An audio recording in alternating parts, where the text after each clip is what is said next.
The Streets of New Capenna Championship is an absolute disaster, proving once again that Wizards couldn't run a big successful arena event if their lives depended on it. Magic.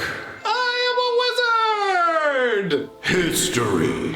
I'm an old wizard! The magic historian. My bones hurt. Greetings!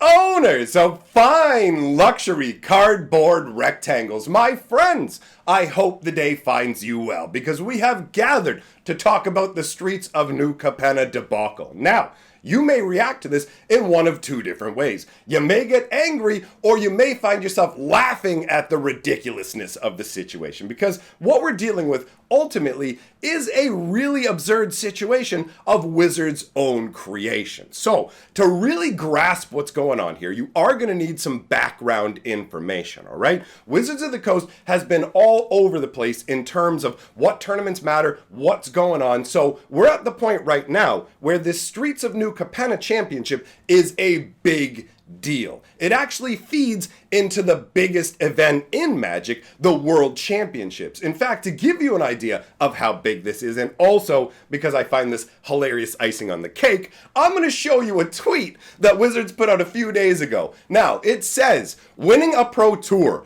and rising to be among the game's greats is a good career. Winning a Magic World Championship is what defines it. Now, this is amusing to me on a number of levels. One of the things you have to bear in mind is that Wizards of the Coast basically tried to ice out the entire pro scene at first, right? They basically went, yo, we're not doing paper tournament coverage anymore. We're reducing prizes. We're reducing the pro tour levels. They basically just wanted to go, hey, what if everybody stopped playing paper Magic and just played arena instead? Do you guys remember that YouTube video they made called They Will Know? And they made it this epic sort of thing where you're standing up on the stage, oh, triumphant Magic statue way up in the air, and the crowd is going wild. Ah, what have you, baby? You know what I mean? Like, it's this intense moment. The pinnacle of greatness. They will know who you are. And then they create this tournament structure where it's like, you don't even know how to get into it, let alone anybody knowing who you are. They bring all these pros in and stuff like that. Some of them are being paid to play Magic, but are playing other games instead. It's just this big,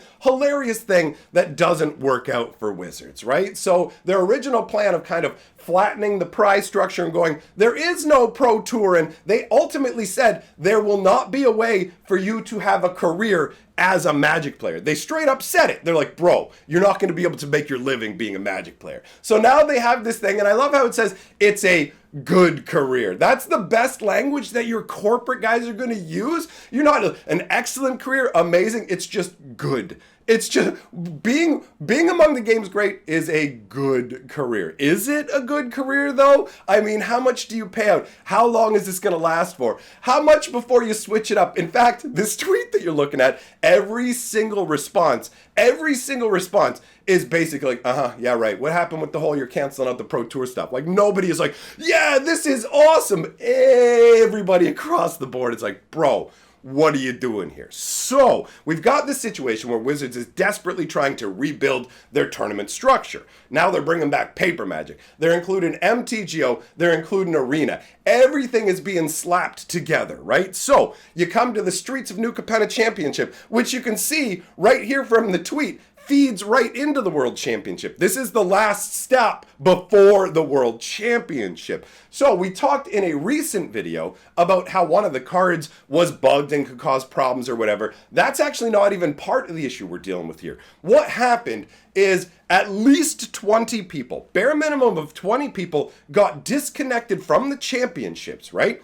And I don't know how much you guys know about Arena, right? Like, if you played Arena, you probably know what I'm about to describe, especially if you've been playing in a draft or something like that. You're playing in a game, and then all of a sudden, nothing's happening. You can't see what's going on. The game's unresponsive. And you're like, okay, like, why isn't my opponent doing something? And then you start to see the time thing run down. But when it reaches the bottom where your opponent should go timeout, in fact, it turns out that you're disconnected. And that timeout thing was just not happening. You're the one who's not connected. So you do that. Oh, you close down the client. You boot it back up. You try and connect and get back into the game fast enough before you get booted out and just go, well, the timer ran down. You get a game loss, right? So that is something that most arena players are familiar with. But of course, when you're dealing with a big tournament, right, we're talking about something that leads into the World Championships. There's absolutely no way that you'd be running into the same kind of errors with the client, where if you got disconnected, then you'd have to quickly try and reconnect, or you might end up with some kind of disadvantage, right? Like if I don't connect fast enough, I could be multiple turns behind in the game. So obviously, just like every other major company out there that does esports and all these things, you have a special client set up, right? And the special client is set up so that if there's any problems with the tournament, it basically saves the state of the game constantly. Boom, boom, boom, boom, boom. So if you have to reload, it knows exactly where you disconnected, and it can maintain tournament integrity. Tournament integrity is a very important thing. When you're dealing with big cash prizes and leading into the biggest tournaments, things like that, it's important that everybody is on the same playing field. So being able to maintain tournament states in case of disconnections on either party side, things like that, is an absolutely essential part of your software. So what happens? You have 20 some odd people getting disconnected from this championship event, an event they qualified for, by the way. We're not just talking about some random anybody can join. Yo, got 20 gems? Hop in the event, buddy. It's totally just straight up, oh, you've proven yourself. You've moved up to this level. Now you get to compete to be the best. Except if you happen to be these 20 some odd people or whatever who all got disconnected, apparently from what's being said, en masse. So they just, boom, they all get dropped, right? They try and get back into the clients. Guess what? Can't go back to your game. Guess what you get? You get a game loss. Wizards of the Coast literally has nothing in place for their highest level events to solve problems of this nature. And the thing is, Arena's been around for years, and they've had these problems before. And it's like they just, it's like they either refuse to do something about it, or Arena was so clunkily built in the first place that there's no way they can do anything. But I can't accept that. You could build a second client. They don't even have spectator mode. Like if you just have particular players that you want to follow in the Arena event, well, you better hope that they're streaming, or you better hope that they're being broadcast by the actual like full-on Magic the Gathering website account or whatever, because that's the only way you're going to see it. They literally don't have, like, if you're doing one of these events, you should have spectator mode, right? So anybody can watch any of the games that are going on. But that's not nearly as important as maintaining tournament integrity. These 20 people qualified for the championship. They have disconnection problems, and Wizards just goes, yeah, no, that's on you. You get a game loss. And you can't pretend like that doesn't affect the tournament integrity. Do you think every single one of those people who disconnected was going to lose their match? Nope, they sure weren't, right? Some of them were, some of them weren't. So now there's a bunch of people in the event who have unearned wins, essentially, right? The people who should be in that place aren't in there because of a technical issue, not because of skill, not because of merit. And the thing is, we don't even know about the technical issues. We don't know if the disconnect was on the person's end. We don't know if it's on Wizards' end. But across the board, there should be a save the game state. Did the table get flipped over because I had some kind of coughing fit and like flipped out and the table flipped over? Or did the table flip over because one of the tournament organizers came over and flipped the table over? That's the difference to me between like client side versus like server side or whatever. If it's something on my end versus something on their end. But regardless, across the board, it should be policy to maintain tournament integrity. Wizards of the Coast makes a crazy amount of money,